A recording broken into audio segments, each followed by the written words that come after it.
Welcome to today's video, where we're diving into The Bee Sting by Paul Murray, a book that's been making waves, and for good reason. This is an Irish family saga that unpacks the lives of a seemingly ordinary family, a mother, father, daughter, and son. But as the story unfolds, you realize how layered and complex they are. The book opens with the teenage daughter's perspective, and her voice is sharp, witty, and relatable. Murray portrays her world with such empathy, giving weight to those moments that might seem trivial to adults but feel monumental when you're young. From there, we shift to other family members, and with each new perspective, the story grows richer and more textured. One of the most fascinating things about this novel is how it handles the same events from different angles. What starts as a simple family dynamic evolves into something deeply intricate, revealing misunderstandings, hidden struggles, and the quiet tragedies of everyday life. And the title itself, The Bee Sting, is a metaphor for this. It's introduced early on but takes on new meaning as the story progresses. What makes The Bee Sting stand out isn't just its layered storytelling. Murray experiments with style in subtle, but powerful ways. For instance, the mother's chapters lack punctuation, entirely a brilliant reflection of her unraveling life. It's little details like this that elevate the book, adding depth. At its core, this is a story about family, growing up, and the butterfly effect, how one moment can ripple into unforeseen consequences. It also explores the stories we tell ourselves and others, and how truth can blur when passed from person to person. If you're a fan of layered narratives, complex characters, and stories that make you reflect on your own life, this book might just be for you. Now, let's take a closer look at a moment in The Bee Sting that encapsulates this theme of growth and understanding. In this section, we see the teenage perspective on their parents, where they seem larger than life and almost impossible to relate to. But as we delve deeper, the narrative shifts, revealing that their parents, like all of us, are deeply flawed individuals, just figuring things out as they go. It's a beautiful and raw portrayal of how we, as children, often view our parents as infallible, only to come to terms with their humanity as we grow older. This turning point is something we can all relate to, no matter where we come from or what we've been through. Why do people say the birds and the bees? The boy said. When they're referring to sexual intercourse. Dickie paused, confused, though he'd been confused since he arrived. Are you talking to me? He said. If they mean it as a euphemism, the boy went on, they clearly don't know much about either birds or bees. In both cases their mating habits are quite baroque. Although perhaps that's what the expression's getting at, that nature is almost never natural. Do you think that's what it is? When people say the birds and the bees, do they mean the orgiastic? Students were drifting by, dawdling over the cobblestones, which had grown warm in the unseasonable sunshine. It would be so easy to join them. To say he had an appointment, hurry off, or not even speak, simply nod benignly and continue on his way. But he didn't know what was the correct thing to do. For a week he hadn't known. He constantly felt on the verge of committing some terrible faux pas, even when doing something ostensibly quite straightforward, like checking his coat at the cloakroom, or walking, as he had been a moment ago, through the square. Simple things baffled him, conversations were unfathomable. To begin with, every facet of life at Trinity was known by some archaic code name. The buttery was the bar, the lecky was the library, Michaelmas term was this, October, and he was a junior freshman. He'd figured out that much, but countless other reference remained obscure to him. House 6? The GMB? The 1937? DURNS, and he only ever understood a tiny portion of what anyone said to him. Worse, even when it seemed like he did understand, he still found himself at sea, because people here habitually said the opposite of what they actually meant and expected you to be able to tell. Irony was the university's lingua franca. It made it impossible to know if someone was being serious or making fun of you. Take this boy who had accosted him. Dickie had no idea whether the absurd language and preposterous manner was something he was putting on, or if it was what he was really like. If he was putting it on, whether he was doing it to be funny, i.e. to signal that it was exactly what he was not like, or whether he thought it was impressive, in that case, or in the case that it was what he was really like, whether he was regarded generally as a freak. Or whether others also found it impressive, and so Dickie should too. It was too much to figure out then and there. He should just have kept walking, but he found himself pinned to the spot by the boy's question and the boy's questioning gaze, like a bested sailor held at the point of a sword by some swashbuckling buccaneer. Bees, for a start, the boy said, releasing him, at the very least, from the necessity of answering. The mating habits of the honeybee are a case in point. The virgin queen, is that baroque enough for you? The virgin queen sets out on a flight, during which thousands of drones try and have sex with her. Thousands. Though only a dozen or so manage actually to mount her. Of those dozen, each will have it at 10 times. This is all happening mid-flight, by the way, and when he finally drops off he leaves his guts behind. His penis is barbed, so it's ripped out of his body when he withdraws. Now that's hardly what your parents meant when they told you about the birds and the bees, is it? Cripes, if you heard that as a child, you'd be traumatized for life. No one would ever have sex again. The species would come to an end. It'd be like Japan. The boy was quite conspicuously ugly. He had hair the color and texture of the stuffing of one of Dickie's old teddies, a sort of beige that looked as if it was never intended to see daylight, ruddy cheeks and pale eyebrows dominated by a pair of enormous tortoiseshell-rimmed glasses. His eyes were large and cobalt blue, his nose was large too, and blunt, set over a pair of bow lips that were unnecessarily red and shapely, almost as if he'd been wearing lipstick. The lips would probably have looked very nice on someone else, Dickie reflected, but here the fragment of perfection just added to the overall sense of chaos. The lips were moving again. As for birds, they were saying. At the next stall over, a girl had stopped to talk with the two boys seated behind the little makeshift counter. There was a brief exchange. The girl gave the boys a pound note, signed her name to a list on a clipboard, then went on her way. Everyone seemed satisfied. Why hadn't they spoken to him, instead of this oddity? What did he want from Dickie? A banner over his head said, in an august, slightly old-fashioned font, the Historical Society. Dickie liked history. Even if he didn't, he would have been happy to join, if only to escape from the boy. But the boy didn't seem to have any intention of asking him. The fact is that the vast majority of male birds don't have penises, he was saying. Instead, the female has to extract the sperm from them. All the males can do is flash their plumage and hope to catch her eye. Most of them never get a shag their whole lives long. But the birds that do have penises, he went on, tend to have absolute whoppers. There's a duck in Argentina whose cock, when erect, is longer than his body. Can you imagine? But nobody ever says, hung like a duck, do they? Why is that, would you say? Dickie opened his mouth and closed it again. The heat had risen from his feet through his body to mass in his head, and as a consequence he felt a sudden and vehement impatience with the boy, who seemed to see Dickie simply as an audience on whom he could try out his sophistries. Sophistries, there was a word that might give him pause, if Dickie could summon the courage to use it. Enough of your sophistries. I grow weary of these sophistries. That would show him who he was dealing with. That would show him that Dickie was not just another of the gormless culchies up from the country to do engineering, lectures from 9 to 5 at the far end of the campus, living in digs, home every weekend with their jocks in a pillowcase for Mammy to wash. No. Dickie was studying business, meaning his days were spent amid the cashmere-clad Dublin girls and public school transplants who paraded about the arts block, one of whom had asked Dickie yesterday, apparently in all seriousness although who knew, where he summered. Though the reason that business should be included in the arts Dickie didn't know, unless it was simply more willful Trinity College perversity, and the fact was he did live in digs, and he did fully intend to go home this weekend with his laundry. He had heard people laugh at his accent, on the few occasions he'd spoken. He'd seen them look disdainfully at his shoes, Dewberry, and his jeans, Wrangler, which were expensive, but nevertheless, apparently, wrong, or perhaps they were right, but on him only highlighted his own intrinsic, essential wrongness. It had been stupid of him to assume that, simply because he didn't fit in at home, he would fit in here. What was it, after all, but the very small-town naivety he thought he was above?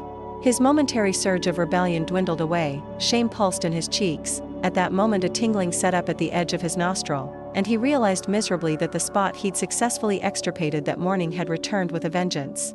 The boy was staring at him, waiting for a response to a question Dickie, marinating in his embarrassment, hadn't heard. I'm sorry? Dickie said. Which are you? The boy said. A bird or a bee? He issued a particularly hideous open-mouthed smile that revealed bockety, yellowish teeth. Dickie felt a brief flare of superiority. The straightness of his own teeth was hard-won, the result of 3 years of train tracks, and he couldn't help seeing his interlocutor's crooked orthodonture as a sort of moral failing. But then he thought morosely that having bockety teeth was probably another sign of being posh, and straight teeth by contrast meant you were bourgeois and vulgar. The thought of another 4 years of this loomed up before him, and it was to that prospect as much as to the boy's question specifically that he returned, "What's the point of all this?" "Excuse me?" the boy said, amused. "Isn't this the Historical Society?" Dickie said in a reedy voice, pointing to the banner of the stand the boy was supposedly manning.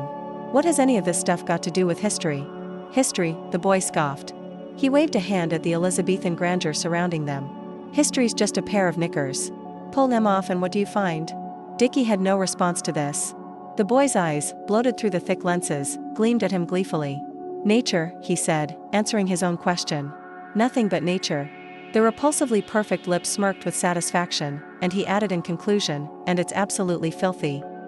The hole is 4 feet wide and almost as deep as a man. They take turns digging, PJ too, in the beginning, though after they get to a certain depth Victor puts a stop to it. If the walls collapsed, they would bury him. At first the soil was light and springy, little more than tree roots and dust. Now it is dark and claggy and sticks to the spade. Dickie digs, or Victor. PJ stands at the edge of the hole ready to receive the bucket and empty it. Access to water is the first and most crucial requirement of self-sufficiency. According to the 3 threes, a body can last 3 weeks without food, 3 days without water, 3 minutes without oxygen. All things being equal, oxygen shouldn't be an issue. Food you can store and forage for. But water, that's the tough one. The rule of thumb is a gallon per person per day, Victor says, and that's just for drinking and cleaning. A gallon is roughly 4 liters, so a 2-week supply for a family of 3, 4, Dickie says. But Cass, PJ says. Cass will be gone. Dickie hushes him, motions Victor to continue. Family of 4, you're going to need 200-odd liters of water, he says. And that's just for 2 weeks. Who's to say everything will be back up and running after 2 weeks? What about floods? Dickie says. I thought the whole problem was there'd be too much water. There'll be extremes, Victor says. Extremes of everything. Drought, followed by floods. The former will make the latter worse because the grounds become too hard to absorb the rain. So there'll be water everywhere, but nothing to drink, because the flood will overwhelm the sewage system so it spills over into the public supply. If the grid's taken out, the pumps, the treatment plants will shut down altogether. No, he says. There's only one serious answer, a well. It was Victor's idea to dig the well by hand. Expense was one reason. Logistics was another. Victor can get his van most of the way to the clearing, but a truckload of equipment would be another matter. Anyway, they don't want attention, so he says. That's the third and most important reason. The more you go hiring drills and diggers, the more people know what you're up to. Even if it's just the fella at the plant hire, he tells his boss tells a friend, now there's a whole raft of folks know there's a lad out in the forest dug a 50-foot well if things turn bad. People will come, sure as eggs. You might as well send out handwritten invitations, he says. People will come. This for Victor is something like a worst-case scenario. Dickie doesn't argue. He's happy to keep the costs down. They're not actually planning to live out here, after all, and digging it by hand seems more in tune with the spirit of the enterprise. The whole point is to get away from machines and technology, do something for themselves. Still, how slow it is, and hard, a thing as simple as digging a hole. You forget how resistant the earth is, how much lies packed beneath every footstep. The ground has been baked solid by months of dry weather, and the heat is merciless. By the end of every day Dickie's muscles ache so he can barely move. Often he's asleep before the lights left the sky, and when he wakes, before sunrise usually, he feels like he's paralyzed. He lies there in the gray pre-dawn, PJ still dozing beside him, listening to the birds and smiling at the pain. In an outhouse, he discovers a camping stove and a Kelly kettle, as well as sleeping bags, air mattresses, other equipment, none of it used before now. In fact, he can't even remember buying it. From then on, they cook their food on site. This avoids the awkwardness of deserting Victor, who Imelda has made it clear she does not want to set eyes on, let alone make dinner for. There's a tent too, but they haven't used it. At night they lie curled up side by side in their sleeping bags. Above them, set in a black spiky frame of treetops, the endless twilight, a deep magical blue punctuated by a handful of ice-bright stars. It feels like they're at the end of the world, the edge of the universe. How can a drought cause a flood? PJ whispers. How can everything that happens just make something worse happen? Don't mind him, Dickie says. That's only what he tells his customers so they'll spend more. A few yards away, Victor sits on the log, a silhouette except for his face, lit up blue by the screen of his laptop. This is how he likes to relax in the evenings, cleaning his gun while watching American survivalists give tours of their own bunkers, show off their equipment, air their conspiracy theories. Sometimes their voices weave their way into Dickie's sleep. He finds himself dreaming about George Soros, wire cutters, deals on Amazon Prime. Imelda doesn't think PJ should be there. Day in, day out, digging around in the mud with you and that head case, she says. It's not right. He should be playing with his pals. He doesn't want to see his pals, Dickie says. He wants to be out with us. He's enjoying it. And he's learning things. What things? How to shoot feckin' squirrels. What else? Make pipe bombs. Woodcraft, Dickie says. He does not know exactly what the word means, but it has a pleasing, self-justifying sound. Anyway, he adds as innocently as he can, it keeps him from getting under your feet. He only came back for duct tape. He emerged from the shed just as she was getting out of her car. She jumped, clutching her chest, as if she'd already forgotten he lived there. "How's the tour treating you?" he says, tapping the bonnet. "Has he kept her in good nick?" "Och," she says, waving her hand dismissively. "Big Mike has given her the car back as a long-term loan, a peace offering." "Decent of him," Dickie says. "You always did love it." She sighs, points her fob at the car. The lock snaps shut obediently. "What's the point of all this cowboys and Indians, Dickie? How long's it going to go on for?" "It's just a bit of fun," he says. "It's all being done at cost. Sort of a trial run for Victor's business." She winces at the sound of his name. "He'll be back in school soon anyway," he says. "Let him stay out in the fresh air while he can." She presses her lips together, is silent for a moment. Then she says, "Morris was here looking for you." "Oh," he says, "and then? He was here?" "He said you were supposed to come and see him, and you didn't show up." "Ah, now," he says, "that was a very informal arrangement." "Did he say what it was about?" Imelda shrugs, staring at the point of her shoe. "Probably can't find a file or something," he says. "It's ridiculous. He can't demote me, and then expect me to be at his beck and call." "He didn't say what it was about?" She raises her green eyes to him and looks at him. "Ridiculous," he says. Back in the clearing, Victor sits on the log in a beam of sunshine, smoking a rollie and drinking a cup of tea. He likes to leave the tea bag in there. By dinner time, his cup will contain 4 or 5 of them accumulated over the course of the day. "Where's the boy?" Victor nods towards the trees. Listening, Dickie hears him, rattling off imaginary rounds. He parks himself on the log beside Victor. There is silence for a moment. "All good," Victor says. Dickie turns. Victor's sheep's eyes veer off to either side of him. For some reason, he has always found the effect of his non-gaze oddly personal, as if instead of looking it created a deeper attention, a kind of sanctified space. "Oh, the usual," he says. He laughs, emptily. "I swear, even if you moved out here for good, there'd still be someone after you wanting a word." Victor slurps from his cup, turns his face back to the sun. "Then you move out further," he says. He can understand Imelda's concerns. No one could accuse Victor of being one of the town's more eligible bachelors. His neck is a welter of tattoos. He squints. He pauses in the middle of almost every sentence to spit. His views are eccentric. He smokes unfiltered cigarettes, but he won't drink tap water because of the fluoride. He keeps his phone wrapped in tinfoil when not in use, with the battery in a Ziploc bag carried in a separate pocket. He is bow-legged and moves in a lurch, as if his bottom half has been frozen. When they were little, the children used to ask if he was a troll, yet out here all of that strangeness seems to fall away. Out here he no longer looks ungainly, misshapen, as he does amid civilized folk. Instead, his bow legs and stooped shoulders seem perfectly suited to his work, as he digs holes, jumps in and out of them, totes bags of gravel from his van. Behind the unintelligible eyes lies an endless store of practical wisdom. How to use an air compressor, how to sheet a roof, how to filter water with a nylon stocking. He can skin a squirrel and cook it in an hour. In a single morning, he digs a latrine and rigs up an antenna to boost the Wi-Fi. But he has more than just know-how. To Dickie and PJ, he appears almost a kind of magician with deep connections to ancient forces. On the first day of the dig, Dickie had wondered if the clearing was really the best place to try. "Didn't the ground seem awfully dry? There's water everywhere," Victor said. "Even in the Sahara Desert, dig down far enough and you'll find it." "Right," Dickie said, "but if we're doing it by hand, I mean. There's a limit to how deep we can." He trailed off. Victor had turned his back to rummage in his toolbox. He took out what looked like a couple of wire coat hangers, grabbed the hook of each and untwisted it, then retwisted it till both wires were in the shape of an L. He held them out to Dickie and asked him to make a fist around the short end of each. "Seriously," Dickie said, "this way's been used for thousands of years," Victor said. "If it was an app on their fucking phones, people would be all over it." He glanced at PJ. "Sorry," he said. Reluctantly, Dickie opened his hands. "Not too tight," Victor said, firm but gentle. He undid Dickie's fists, refolded them around the hangers, one in each hand, then arranged Dickie's arms so they were held rigidly in front of him. His own hands, Victor's, were bright red as if they'd been boiled, then left out in the sun. "Now," he said. "Walk." Dickie looked at him questioningly. Victor waited. Dickie gave in.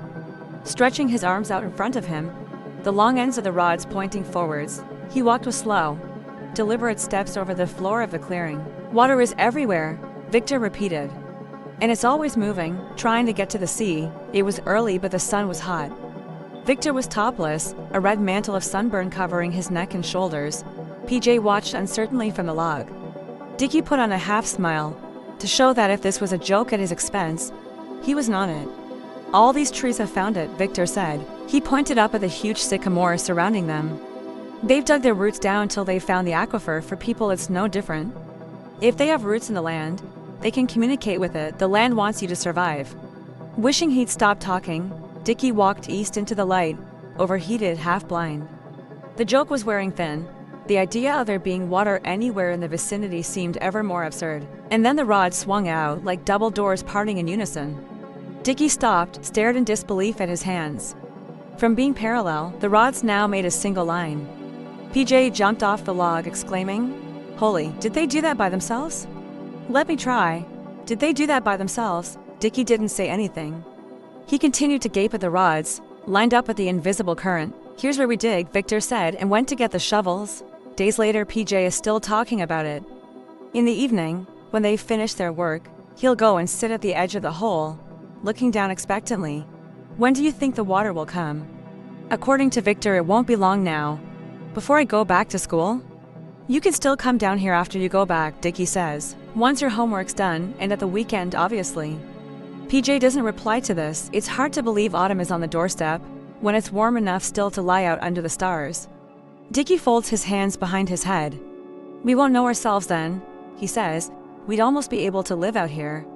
"Live? Well, you know what I mean. The moon above is so bright." PJ turns about in his sleeping bag, around and around like an animal nesting.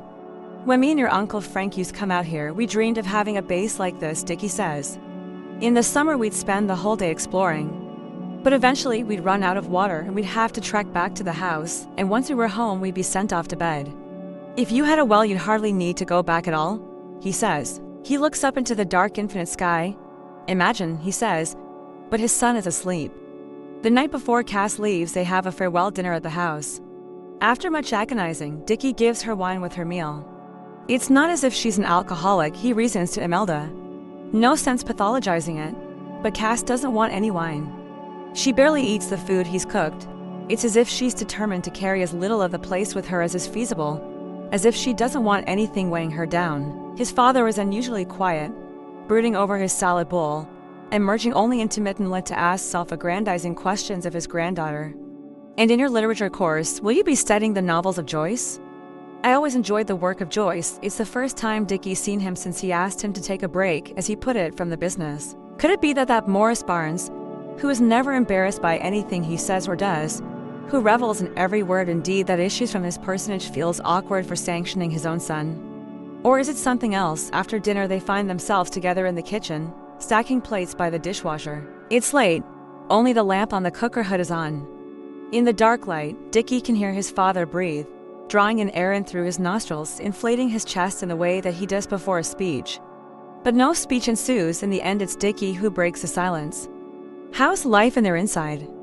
he says, meaning the garage. "Have you it straightened out?" "Oh, early days, his father says, scraping broccoli into the bin. "We'll get there." "How's Big Mike getting on?" Dickie persists. "Still finding his feet," his father says, continuing not to look at him. "But he's very capable." "Well, listen to me, if you want me to come in and help out," Dickie says.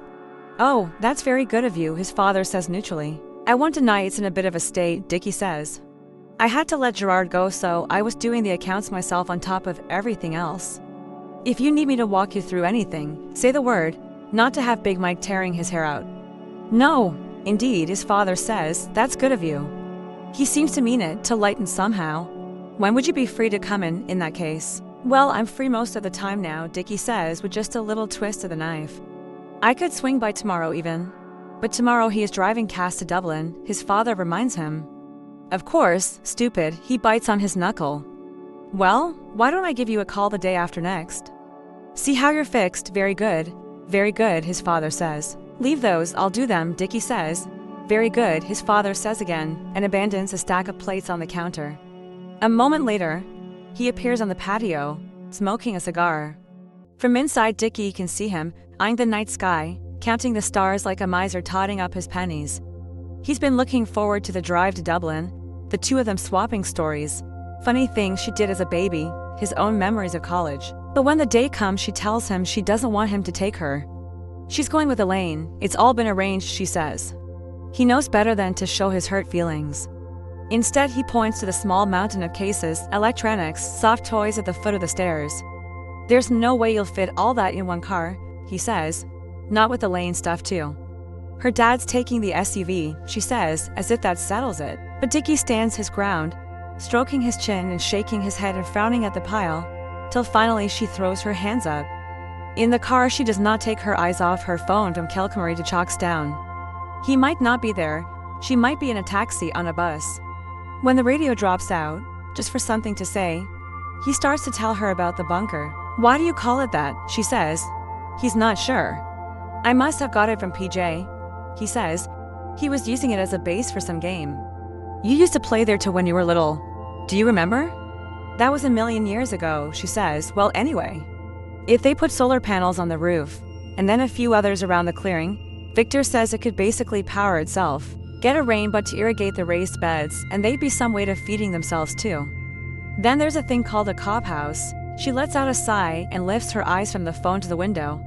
Then she turns to him and looks at him frankly and says, when you go back to the garage, is Elaine's dad going to be your boss? They have arrived at a point, he and his daughter, where she can only be happy in his company if she feels like she has bested him, doing things for her, giving her things, being there for her. That is no good anymore. It's only when she imagines she has exposed some weakness in him that she can be satisfied, some proof of his obsolescence, the uncovering of some embarrassment from his past, anything that can serve as ammunition in what she seems to perceive as a permanent war between them. It doesn't matter that the war is entirely one way. She won't accept a ceasefire, or even discuss terms. The only way she allows him to relate to her is to let her continuously defeat him. She has been angry with him before. When she was very little, anger was her dominant mode. She had a pirate costume and refused to wear anything else, even the identical replacement costume they bought in desperation. She stormed around the house, the first house in Glentelan, waving her cutlass and emanating rage. For a while Imelda had got the worst of it, but then she had turned on him. Every time he came down the stairs she'd scream, "Not you. Not you," and run over to push him back. For months, that was how every day began. Before he became a father, he imagined the relationship as being like an intensive version of owning a pet. The child, he thought, was essentially passive, a vessel into which you poured your love. On TV, that's how it looked. Children were silent, dormant. You went into their bedrooms, gazed down at them fondly, drew the blankets over them as they slept. But in life, he discovered parenthood was like, it was living with a person. A new person with strong opinions, strong tastes, arbitrary swings of emotion, all of them addressed at you. You were the passive one. The work of care was primarily to endure, to weather the endless, buffeting storms of unmediated will. Now they are at war again, the garage, the fights, the endless anxiety of the last 2 years. There is so much to be angry about. All he can do is take it, in the hope that eventually it will pass. Like an old Rocky film, where Sylvester Stallone wins because the other guy tires himself out punching him. But if they're not even in the ring together, if she's not even there anymore to punch him, what then? The girls have rented a little artisan cottage on a treeless street not far from the river. Elaine is there already. She greets Cass with a squeal as Dickie unloads the boot. Cass would have left him there on the street, but Elaine asks him to come in. Her bearing is that of someone elevated overnight by fiat or revolution to a position she has been silently expecting all her life. It's a lovely place, he tells her. You did well. Thank you, Dickie, Elaine says warmly, making it clear she does not care what he thinks. He carries the luggage upstairs. The room is clean and bright. The net curtain billows gently. Well, he says, I hope you'll be very happy here. Yeah, Cass says. She put her hands in her pockets. Thanks, she says. A new life, he says. You've had a hard enough time of it these last few years, God knows. But you made it, we made it. She looks at him levelly, hands still in her pockets. You think you can just wave a wand and make it all disappear, she says. So this is Front Square, he says. He has persuaded her to come for lunch in town before he goes back. They've called into Trinity en route, so he can take in his alma mater, the setting of her new life. They pause at the edge of the square, still in the shadow of the arch that leads in from the street. Even on a normal day, he remembers, passing beneath that arch had always felt like going through a portal. Like you were leaving one city and entering another that lay in its midst, a place of pure past. Yet looking at it now, he feels as if no time has elapsed at all, as if his own life were still there, continuing somehow untouched by the years in some eternally resonating present. He puts his hands on his hips. Well, he says. Cass raises her phone, takes a selfie. In Freshers Week, the square is where the societies have their stalls, he tells her. The debating societies, the Phil and the Hist, all the others. Kayaking, sci-fi, all kinds of stuff. It's great crack, there's a great buzz about the place. I mean, I presume that's still how they do it. What's over there? She points across the cobblestones to the Kabbalistic tower on the far side. The Campanile, it's called, it's a bell tower. In his time there was a legend that if you walked under it in your freshman year you'd fail your exams. No, behind it, she says, that red building. He realizes that she is staring not at the tower, but past it. The rubrics, he says, feeling his voice fade, as if someone has turned down the volume. What are they? She says. Just rooms, he says. Rooms, she says. Yes, rooms, apartments, where people live. Students, is that where you lived when you were here? Yes, he says. Can we look at them? There's not much to see. You won't be able to go in, I wouldn't think. But Cass has already set off towards the terrace of red bricks. He hurries after her. Which one was yours, she says. Let me see now, he says, affecting not to be quite sure. This one, I think. She climbs the steps, stares at the door, the battered bell with its myriad buttons. I can't believe you lived here, she says, placing her fingers on the rusty red brick. And he has a sense that this is not just hyperbole, that she literally cannot conceive there had been a time when he was young, when he had been what she is now, or that she has never conceived it until this moment. It was a long time ago, he says meaninglessly. What was it like, she says. He laughs, fairly grotty now. Wouldn't be up to your and Elaine's standards, I wouldn't think. She keeps staring at the building, from the doorbell up to the windows, and Dickie feels himself torn, not wanting to speak about it, at the same time glad to have her attention at last. To have something she wants him to tell her, supposed to be haunted, he says. She looks at him, really, I'm quite serious. You know this is regarded as being the most haunted building in Ireland. On the doorstep, coming out as he was going in, the autumn sky, his bag full of books. What room are you in? I'm on the second floor. I never saw a ghost, he says. Come on, let's look at the long room. He starts to walk away, but she stays a moment longer. They're on the top step as if waiting for the door to open. The old library is full of tourists with bucket hats, carrying shopping bags that bear the college crest, the pass for sale. He marches Cass around the exhibits in their glass boxes. By the time they get back outside, he feels composed again. We should have some lunch, he says. Let me see, can I remember? Where is there to go? You don't need to remember, Cass says, showing him her phone. There's like 500 cafes around here. There's a nice place in the Georgia Street Arcade, or there was, he says. Let's see if it's still there. She rolls her eyes and they cross back over the square. Approaching Front Arch, she says, I didn't think students could get rooms on campus. Elaine asks, in second year you can do an exam, the Shoal exam, he says. And if you do well enough, they give you rooms for the rest of your time there. She looks at him sidelong. You must have been smart. Well, he says with a deprecating shrug. He is about to expand when he sees her expression. She does not want to hear about his past here. This is her fresh start, her new life. What good would it do her to know that he had been here already, and done well, and still ended up where he is as he is? It's all different now, I'm sure, he says, and then, more generally, you're going to have a great time here. The big city, the excitement, you can't beat it. He nudges her, grins. Our little town will seem very small when next you come back. As he speaks, he remembers to late how he'd hated it when people at home said this to him. Did it feel small to you? Well, I mean, it's still home, after all, he blusters. I hope you'll always feel that way. Would you have come back, if Uncle Frank hadn't died? Caught off guard, he turns to look at her. I was always the one supposed to take over the business, he says. That was always the plan. She gazes at him impassively. Not so much looking as watching, like a cat. If I hadn't come back, we'd never have had you, he says. Sounds like a win-win, Cass says. They have passed through front gate, back into the real world. He turns his attention deliberately back to the present. Now, he says, Georgia Street I think is this way. Her hand whips out to yank him back from the curb as a motorbike roars by. Oh, he says. Yes, bit of a tricky intersection, he says. Cass stares at him, mouth slightly open. Her eyes remain on him, and for an instant he's reminded of the way she would stare as a baby, the implacable gaze ranging over his whole face, inch by inch, pulling out information. Now she nods slightly. This is where you had your accident, she says. On your first day of college, this is where it was. He doesn't reply, merely hangs there, suddenly exhausted.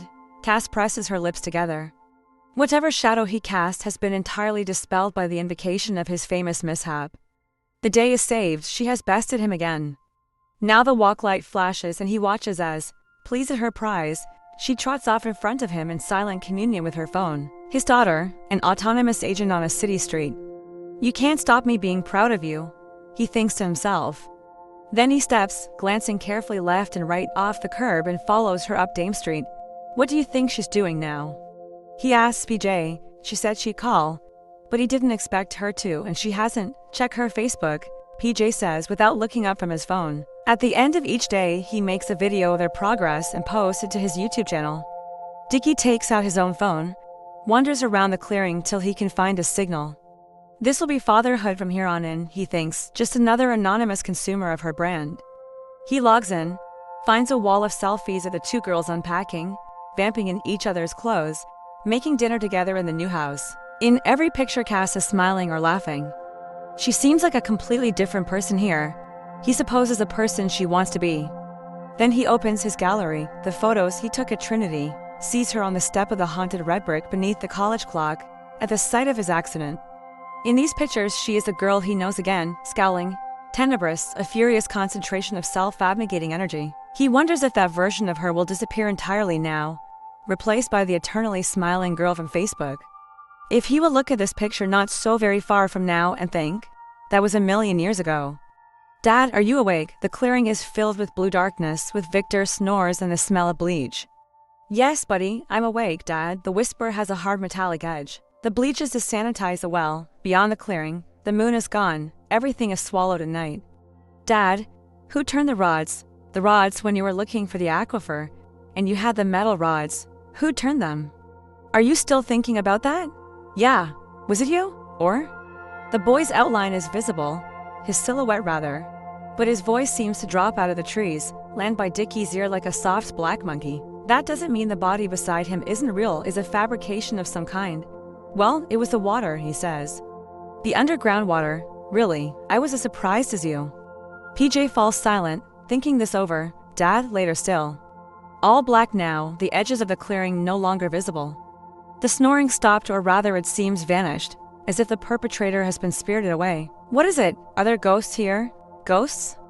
Here in the forest, are there ghosts? Are there bad things? In the darkness the trees press closer. Through the trees the darkness seethes in and out like the breathing of some vast edgeless beast stealing ever nearer, laying silent siege to the little clearing, the little stockade that he will never finish. He knows that, suddenly, in a flash. How? Why, no, he says, into the unsleeping night. No, there are no bad things. No, there are no ghosts. So, there you have it, a small glimpse into the intricate world of the bee sting. It's a book that invites you to question how we see our parents not as the perfect figures we once thought, but as flawed human beings. And in that realization, there's a certain kind of growth. Growth that brings not just understanding, but forgiveness. If you enjoyed this deep dive into the complexities of family dynamics and the nuances of growing up, don't forget to like, comment, and subscribe for more discussions on books that make you think and feel. Let me know your thoughts on the themes we explored today. Have you ever had a moment where you started to see your parents in a completely different light? Thanks for watching, and until next time, keep reading and keep growing.